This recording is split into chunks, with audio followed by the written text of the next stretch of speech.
ഏറ്റുമാനൂർ സ്വദേശിയായ ഭിന്നശേഷിക്കാരനായ MD മുത്തിന് വീടെന്ന സ്വപ്നം യാഥാർത്ഥ്യമാക്കി CPIM സുമനസ്സുകളുടെ സഹായത്തോടെയാണ് വീട് നിർമ്മിച്ചു നൽകിയത്. വീടിന്റെ താക്കോൽ ദാനം മന്ത്രി VN വാസവൻ നിർവഹിച്ചു. എല്ലാവിധ സൗകര്യങ്ങളുമുള്ള അടച്ചുറപ്പുള്ള വീടാണ് CPIM നിർമ്മിച്ചു നൽകിയത്.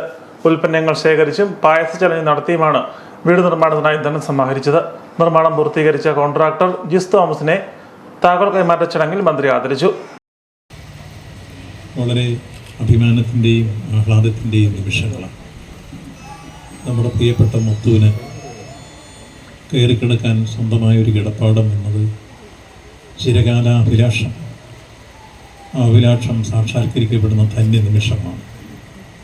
സഹപ്രവർത്തകരുടെയും അതോടൊപ്പം തന്നെ മറ്റ് വിവിധ തരത്തിൽ സഹകരിക്കപ്പെട്ടവരുടെയും എല്ലാം വലിയ രൂപത്തിലുള്ള സഹായങ്ങൾ കൊണ്ട് ഏറെക്കുറെ മനോഹരമായൊരു വീട് ഇവിടെ പൂർത്തീകരിച്ചിരിക്കുന്നു. അതിനുള്ളിൽ കയറി ഞങ്ങൾ നോക്കി. 2 ബെഡ്റൂമും അടുക്കളയും അതുപോലെ തന്നെ അദ്ദേഹത്തിൻ്റെ ബാത്റൂമൊക്കെ ആണെങ്കിൽ ആധുനിക കാലഘട്ടത്തിന് യോജിച്ച രൂപത്തിലുള്ള ബാത്റൂം ഉൾപ്പെടെ നിർമ്മിച്ച് ഏറ്റവും ഭംഗിയായി മനോഹരമായിട്ടാണ് എൻ്റെ നിർമ്മാണ പ്രവർത്തനങ്ങൾ നടന്നിരിക്കുന്നത്.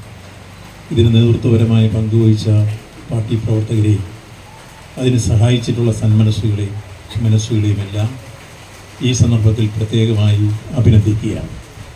നമ്മുടെ സംസ്ഥാനത്ത് എല്ലാവർക്കും അറിയാവുന്നതുപോലെ ഇന്ന് ഗവൺമെൻറ് തന്നെ 5 ലക്ഷത്തിലധികം ഭവനങ്ങൾ ഇതുപോലെ വീടില്ലാത്തവർക്ക് നിർമ്മിച്ചു കൊടുത്ത ഒരു കാലഘട്ടമാണ് ഈ കാലഘട്ടം.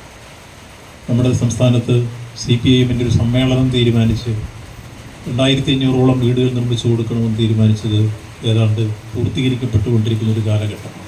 ഭവന നിർമ്മാണ കമ്മിറ്റി ചെയർമാൻ ES ബിജു അധ്യക്ഷനായിരുന്നു. Mary Mount public school principal Lissy Sebastian, CPIM ജില്ലാ സെക്രട്ടറി അംഗം KN വേണുഗോപാൽ, ജില്ലാ കമ്മിറ്റി അംഗങ്ങളായ MS Sanu, V Jayaprakash, area secretary Babu George, area committee അംഗങ്ങളായ PS Vinod, Geetha Unnikrishnan, PV Pradeep, Sethulakshmi, local സെക്രട്ടറിമാരായ KP ശ്രീനി, MD വർക്കി, ഭവന നിർമ്മാണ കമ്മിറ്റി അംഗങ്ങളായ VK Suresh Kumar, KP Vijayan, KV Thomas, convener TV Bijoy, KK Babu എന്നിവർ സംസാരിച്ചു.